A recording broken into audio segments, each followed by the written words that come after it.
Encendiste la luz de tu eternidad ante todas las naciones. Concede a tu pueblo llegar al pleno conocimiento de la gloria de su Señor, para que alcance así el eterno resplandor de tu gloria. Por nuestro Señor Jesucristo, tu Hijo, que vive y reina contigo en la unidad del Espíritu Santo, y es Dios por los siglos de los siglos.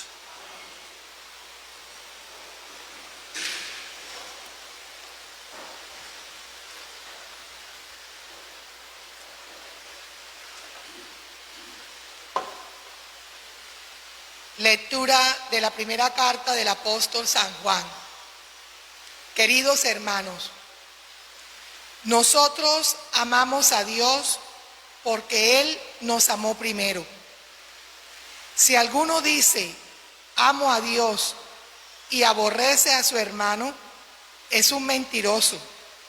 Pues quien no ama a su hermano, a quien ve, no puede amar a Dios a quien no ve.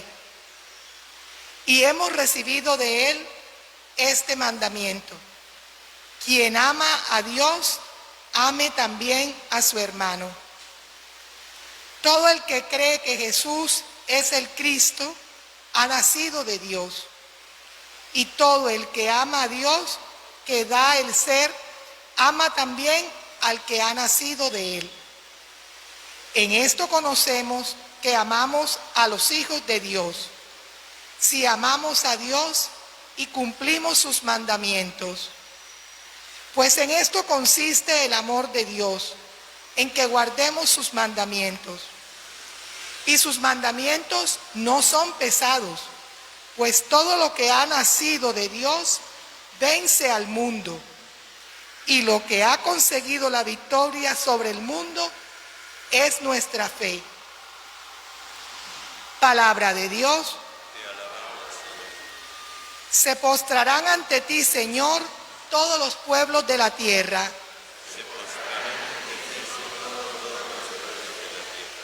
Dios mío, confía tu juicio al Rey, tu justicia al Hijo de Reyes, para que rija a tu pueblo con justicia, a tus humildes con rectitud.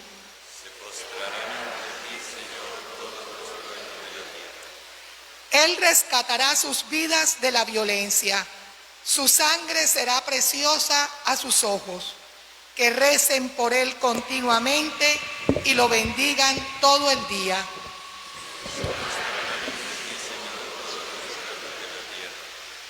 Que su nombre sea eterno y su fama dure como el sol. Que Él sea la bendición de todos los pueblos y lo proclamen dichoso todas las razas de la tierra.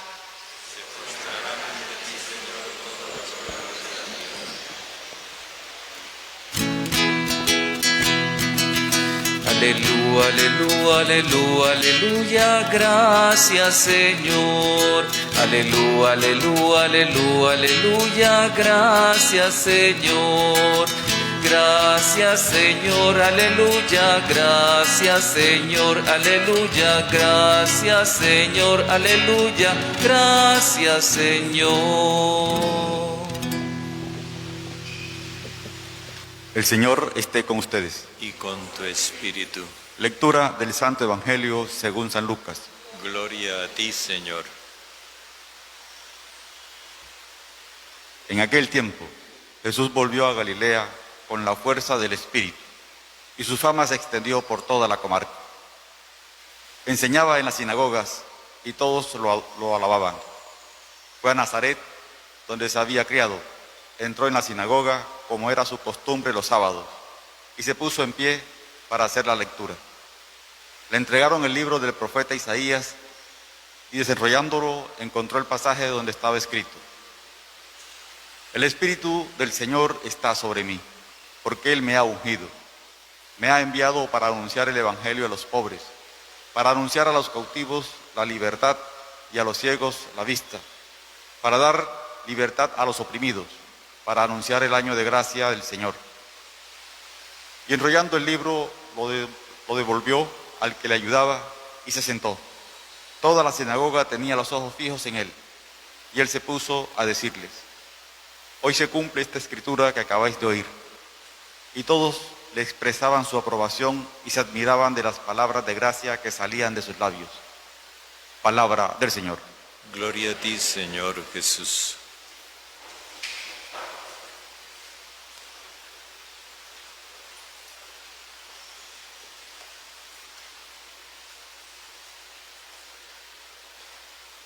Este asunto del amor universal,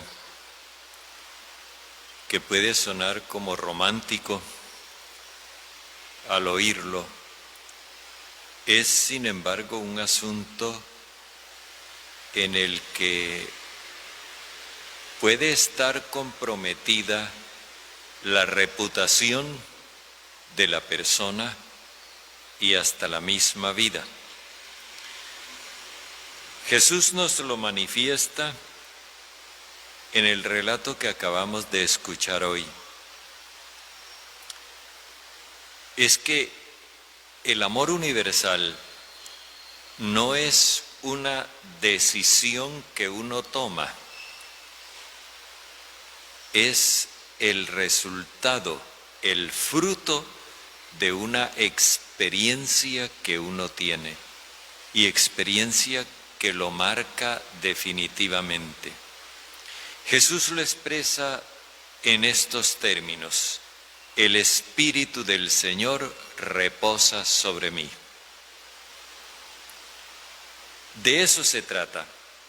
Jesús, porque tiene el Espíritu de Dios, entonces está animado, impulsado a amar como Dios. Y solamente quien tiene el Espíritu de Dios siente ese impulso de amar como Él. Jesús entra en la sinagoga y pues Él venía como precedido por una buena opinión pública. La gente lo apreciaba, lo conocían, se había criado allí. Era un hombre valorado en esa población. Les pareció la cosa más normal que él se ofreciera para hacer la lectura y la exhortación. Él escoge el pasaje que va a leer, pero al mismo tiempo lo modifica. Fijémonos en dos cosas que tienen que ver con lo que ahora nos concierne. Había en el pasaje una mención de los quebrantados de corazón. Los quebrantados de corazón, según el contexto del profeta Isaías, eran los que se sentían castigados por Dios a causa de sus pecados. Y por otro lado, había una mención al final del día del desquite de nuestro Dios.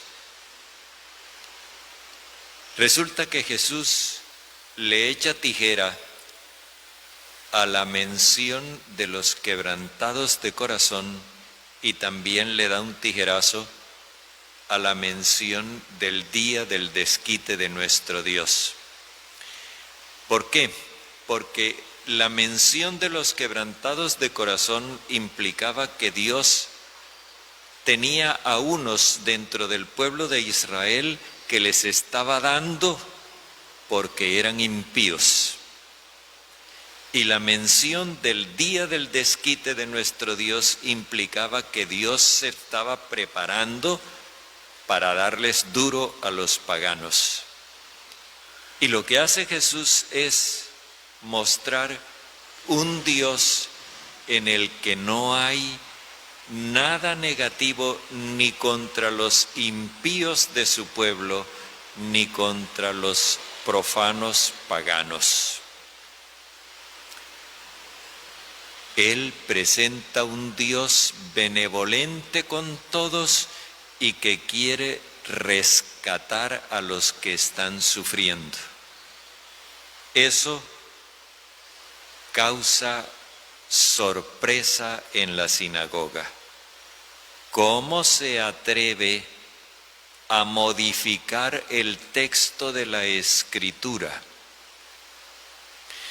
Para ellos la tradición era algo supremamente valioso, pero no habían comprendido el verdadero sentido de la tradición. La tradición no se identifica con la costumbre. La tradición consiste en la experiencia de vida y convivencia de acuerdo con la alianza que se va transmitiendo de generación en generación. No es tradición cualquier cosa que venga del pasado.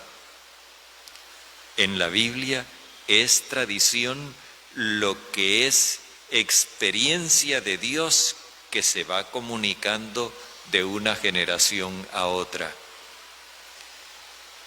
Pero ellos tenían una idea equivocada de tradición.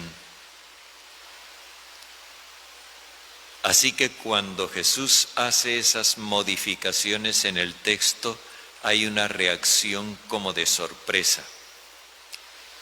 Y más sorpresa cuando Él dice: hoy se cumple la escritura que ustedes acaban de oír, no la escritura que estaba consignada en el libro, sino la escritura que ustedes acaban de oír.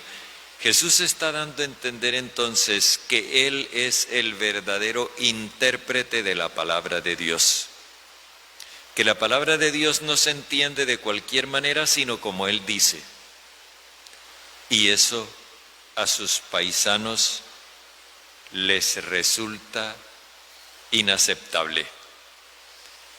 Todos manifestaban su desacuerdo, admirados por las palabras de gracia que salían de sus labios.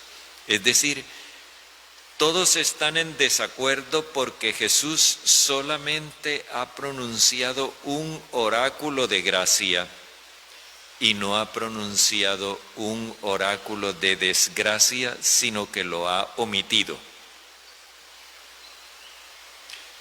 Es aquello que todavía subsiste de querer que Dios tenga como amigos a nuestros amigos y como enemigos a nuestros enemigos.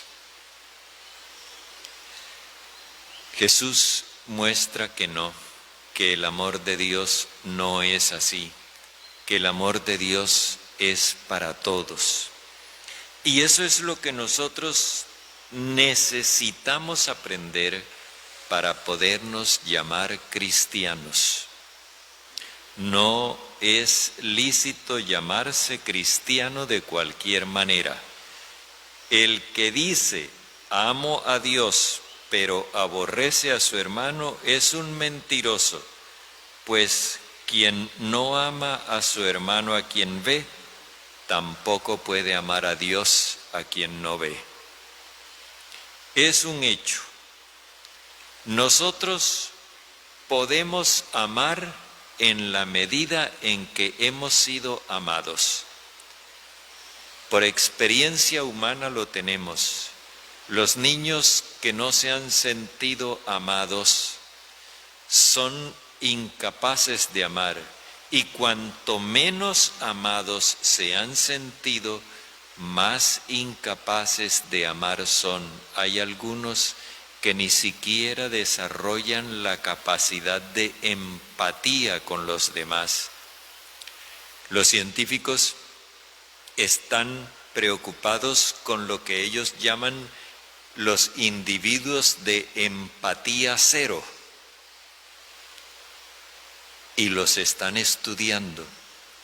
Son los asesinos seriales y todas estas personas que prácticamente parece que se complacieran torturando, mutilando y asesinando a los demás.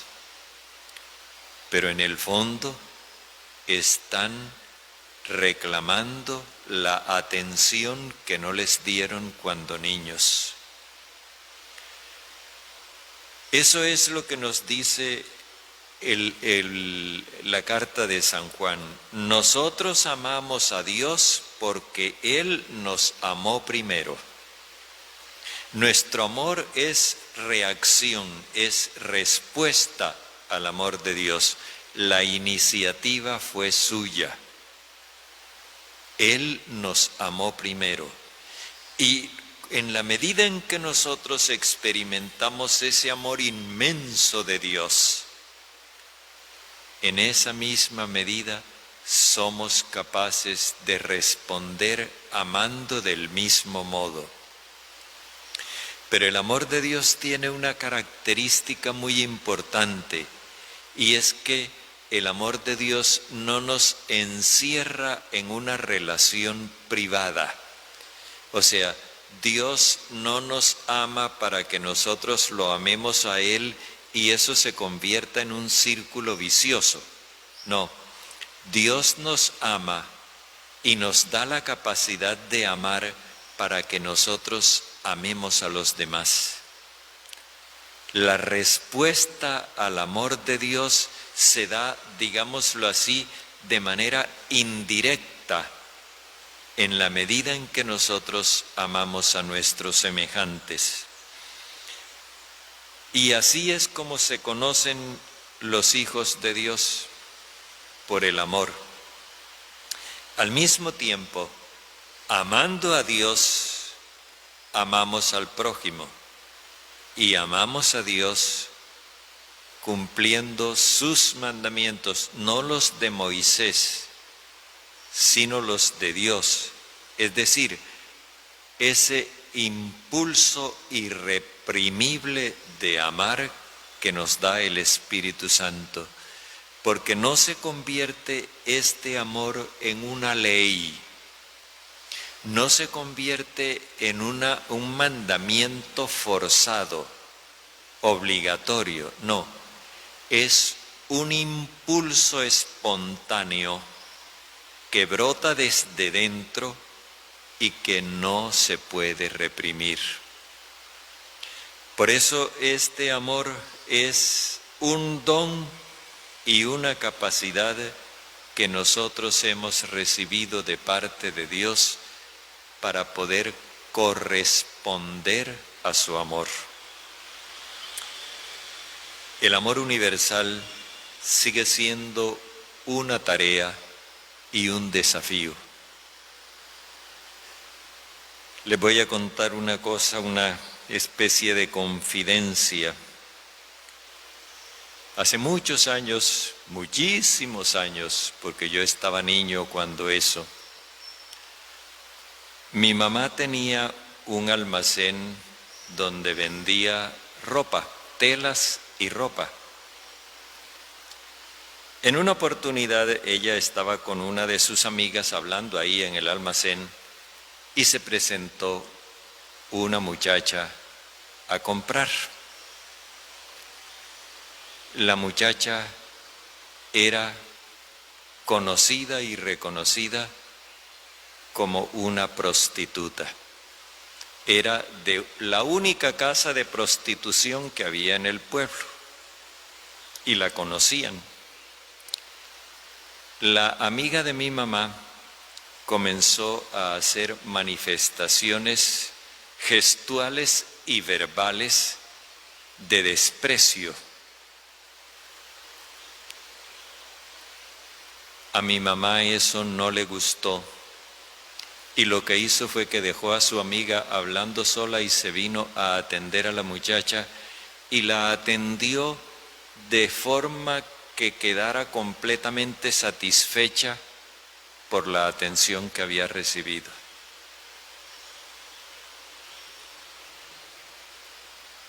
Eso me enseñó que no hay personas despreciables.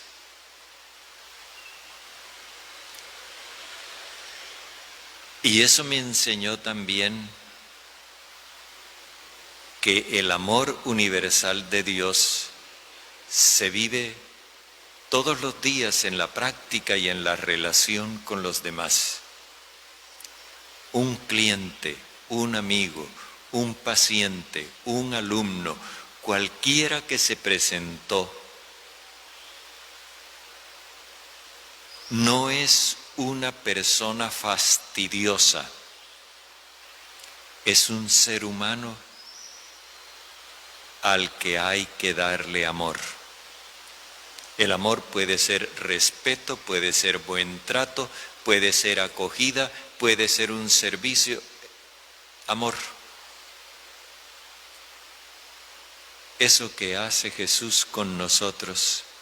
No somos lo mejor de la raza humana y sin embargo Él nos acoge, nos abraza, nos perdona y nos asegura que Dios nos ama.